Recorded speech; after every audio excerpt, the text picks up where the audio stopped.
In the distant future, mankind is locked in a deadly war. What's up, everyone? This is Neff coming here with his Let's Play of Wing Commander. This came out in 1990, published by Origin Systems, designed by Chris Roberts. This game I played. Actually, I never played it when I was younger.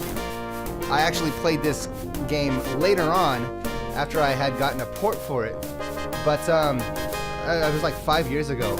But it was actually unplayable because the frame rate is not limited. So my computer was a lot faster than the original, 386 or whatever this came out on. And so now when I started playing it, was the dogfights would happen so fast you just die immediately. So now they have re-released it through B.R.A.G.G.A.S, which is where I got this, and I really want everybody to support B.R.A.G.G.A.S. Go to the website. You can download great games like this, especially the Wing Commander series, as they're being released, and they also constantly get updated. The problem with this game itself, Wing Commander 1, is it's not really optimized for modern computers, so you still run into some of the speed problems. It'll seem like the speed is variable, and throughout this Let's Play, I'm going to be describing to you exactly how to play this game, as well as how to make it work so it's a more enjoyable game experience. So not just the technical things like, oh, press this button to be able to do this, or this is how you defeat this type of enemy, but more like, okay, how do you speed up the game? How do you slow it down? How do you land properly? And all these different things, because this is really an anachronism. So we're gonna start the game. When you buy it on GOG, you get all the Vega campaign and the secret missions. The secret missions were an expansion that came out later after the game was started. Now in the game, you start off by playing a sim, and then as you die instantly, you get to pick your name. So I'm gonna pick my favorite last name, which is Ram-On, and my call sign is RIP, because that's what's gonna happen when you see my ship. You're just gonna be resting in pieces. All right, so it tells you some random score. I think usually like number 6 or number 5. Now the setup of this game is an immersive setup. So what you'll do is you'll walk into a bar, basically. That you have different parts of you're on the TCS Tiger's Claw. The TCS Tiger Claw, you have a bar, a barracks, the mission briefing room, and of course that's pretty much all you can interact with in terms of, like, there's a door that you go into another room. And in the bar, the bartender here, Shot Glass, is always there, and at the table there you'll see 1 or 2 people, usually 2 people, sitting down, and you can talk with them, and they'll give you tips on what's happening, how to defeat the enemies. They'll give you trips on, like, the maneuvers, or how many shots it takes to shoot them down, or maybe some of the enemies tactics you'll see in the area, like talking about future ambushes that might happen, or other things. So yeah, here you have Paladin, and Colonel Devereaux, who are staples in they're recurring characters in the Wing Commander series. So you'll see them quite a lot, and you do grow quite an emotional attachment with them. And of course, we have the kill board.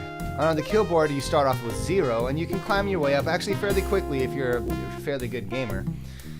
You can go to the barracks, and here in the barracks you have beds, and you can occupy a bed to save your game, or to save your campaign.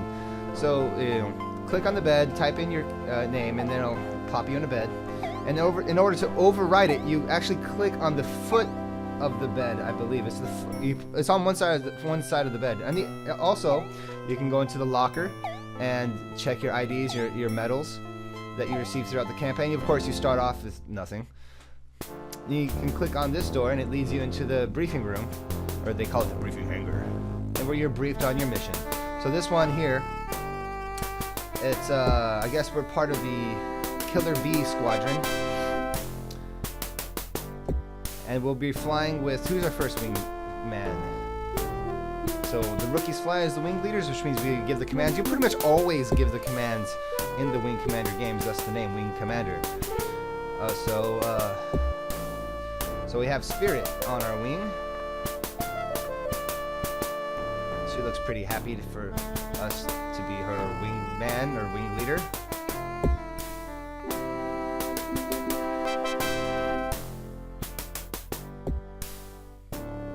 And that's you, that's the main character.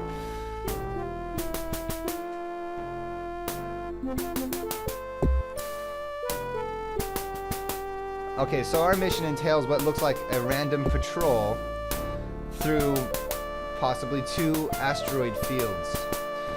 Now, the asteroid fields in the Wing Commander series, actually it really depends on the game. Sometimes in this game, they're actually quite treacherous. In some of the other games, they're really quite simple to go through as long as you slow down. Now, the great thing about these old Wing Commander games is it really wants to put you in the shoes of a space pilot.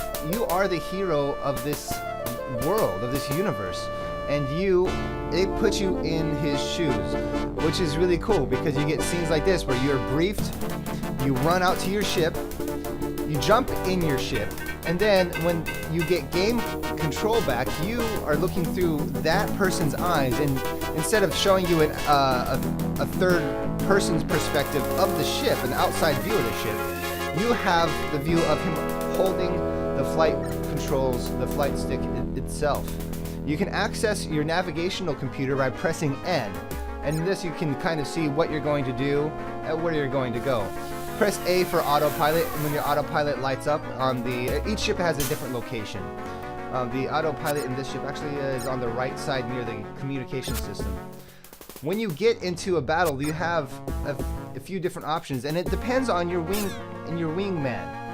So you can open up your communications channel and tell them to attack. Some wingmen will not attack unless you tell them to.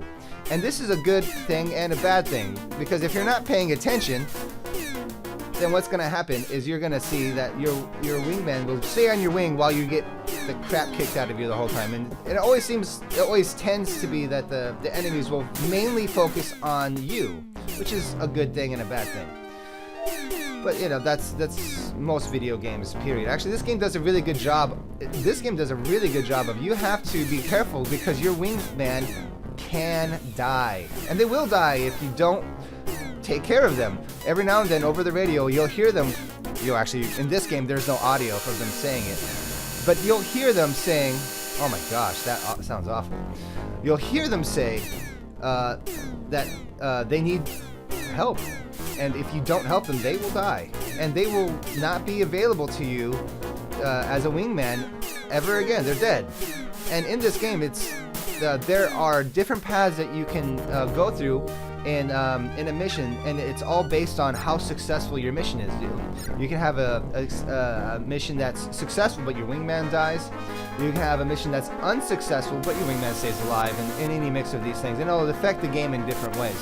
If you have a lot of losing missions, missions that you fail in your objectives, then the stories will change, and the end game will change. So it's not immediate game over. Oh, you didn't help the convoy get to the jump point, so you're screwed. Retry. It doesn't do that. It just go back home, go back to your ship, land, and we'll see what happens. You know.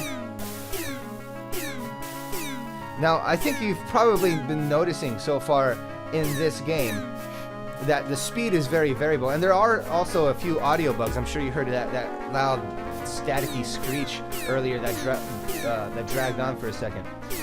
Now once you get to the asteroid field, slow down, use the minus and plus keys control your throttle. So yeah, slow down to maybe 200, between 200 and 250. It depends on your skill level. And for fun, because I get bored going through the asteroid fields, I try to shoot down as many as I can without dying. And sometimes it takes multiple shots to take one asteroid down. And so sometimes you think you got it, but it'll smash straight into you anyways. In this game, some of the asteroids break into smaller asteroids. That's pretty neat.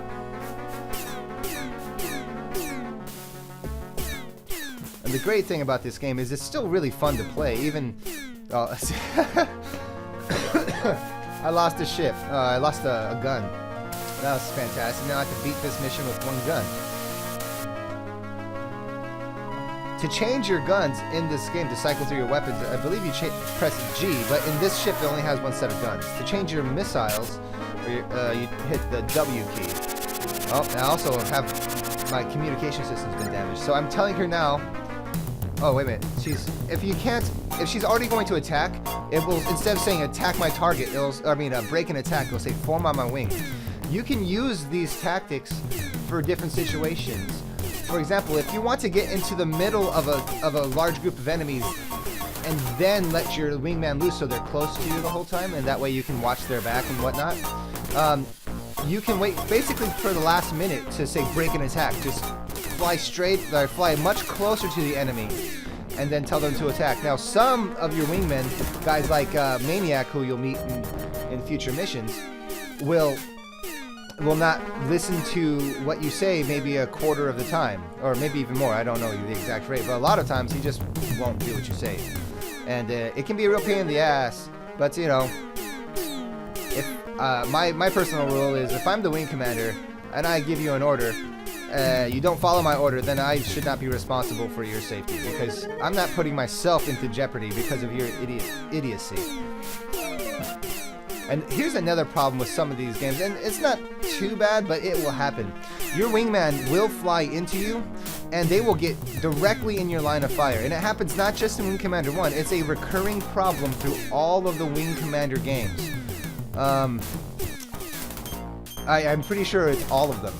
I'm trying to think of, it was in 3 or 4, but we'll see, because my goal is to go through all of these games, starting from Wing Commander 1, Mission 1, all the way to the end of Wing Commander 4. I have bought all the games off of GOG, because I love these games. I've owned them several times and in different formats. I bought them on disc when I was very young, and when the first CDs of it came out, I bought those on CDs as well. So this is probably like the 3rd copy of this game I've owned, which is great because I want to support space sims. Alright, so where are we at now? Nav 3. Looks like we have one more asteroid field to go to. So once again, you know, oh, we're in the asteroid field now? Okay. Yeah, you can't go into autopilot until you are free of hazards or outside of this hazardous area. As well as if you want to know what I'm using for flight controls, I'm using Logitech Extreme 3D Pro, and you know, I don't have a lot of flight sims to test this stick out on, but I do notice with these older games such as Wing Commander and Privateer that it takes a lot of it takes a lot of jiggling in order to get from one, like the smallest amount of motion. So you can pull on it a little bit and it just won't react at all in these games. And maybe it's just because of these games have, you know, they're meant for older sticks and less accurate configurations. So I'll give it a pass. It works really well so far. And I think it's up to personal preference. In these games, they're not programmable, not configurable. Now once you get to the Tiger's Claw, you should slow down. Yeah, slow down a bit. You have to send a communication and ask and request for permission to land. If you don't do that, you will run into the ship and you will die. And another thing you should remember is to keep your distance while you're flying. Oh, I love this. Depending on how much damage you take, you'll have a different reaction from the mechanic that helps you out of your ship. And it'll show damage on your ship. After your mission, you'll have your boss or whatever, commanding officer, debrief you. And depending on how you did, you'll talk about how many people you killed. I got 5 and Spirit came up empty, which is fine. And then they'll let you go. Depends also, they might reprimand you if you fail your mission, and they'll give you a pat in the back if you did a good job. But that was a first mission, so I don't expect too much. So once you can go back into, this is where you start once you get back out of your mission. And of course, like I said, shot class is there, and now there's Spirit, and I think the other one was Hunter. So Spirit is the Japanese woman on this space ship, and then Hunter is the Aussie